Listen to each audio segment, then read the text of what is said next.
మేరా కులస్తులకు అన్ని రాజకీయ పార్టీలు రాజకీయ ప్రాథమిక కల్పించాలని మేరా కుల సంఘం రాష్ట్ర అధ్యక్షులు కీర్తి రాజగోపాల్ అన్నారు.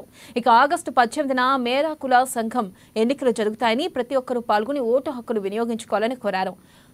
బాంగ్లింగంపల్లిలోని సుందరయ్యకి విజ్ఞాన కేంద్రంలో మేరా కుల సంఘం ఎన్నికల సన్నాహక సమావేశం జరిగింది. ఇక మేరా కులస్తులు ఐక్యంగా ఉంటేనే ఆర్థికంగా నిలదొక్కుకోవడంతో పాటు మన హక్కులను సాధించుకోగలమన్నారు.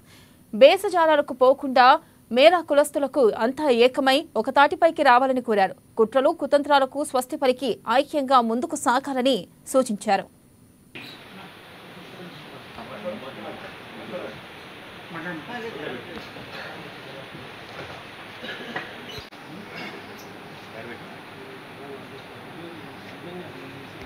రాష్ట్ర మేరు సంఘం ఎన్నికలకు గత నెలలో నగారా మోగింది.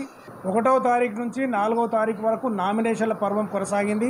నామినేషన్ల పర్వం జరగగానే 2వ తారీఖు రోజు 2 ప్యానెళ్లకు సంబంధించినటువంటి అభ్యర్థుల్లో గత కొన్ని సంవత్సరాలుగా జేఏసీ అనేటువంటి పేరుతో ఒక కమిటీని ఏర్పాటు చేసుకొని రాష్ట్ర మేరు సంఘానికి అడాక్ కమిటీకి వ్యతిరేకంగా మేరు కులాన్ని కించపరిచే విధంగా, మేరు కులాన్ని యావత్ సమాజం ముందు దిగజార్చే విధంగా వాట్సాప్ సందేశాలు పెడుతూ కుల ప్రతిష్టను దెబ్బతీసిన కారణంగా ఈరోజు ఎలక్షన్లకు పోవాలని చెప్పేసి అడాక్ కమిటీ వారికి కోర్టు తీర్పు ఇచ్చిన కారణంగా అడాక్ కమిటీ వారు ఎన్నికల అధికారులను నియమించి ఈ ఆగస్టు 18వ తేదీ రోజు ఎన్నికలు నిర్వహించడానికి తేదీని ఖరారు చేయడం జరిగింది. విడ్రా అయిదాము మీకిన్ని మాకిన్ని మాకిన్ని పంచుకుందామంటారు. అంటే ఇది ఏంది నాకు అర్థం కాదు. మీకిన్ని మాకిన్ని పంచుకుంటే నా ప్యానల్లో 34 మంది అభ్యర్థులున్నారు. 34 మంది నన్ను చూసేసిండ్రు.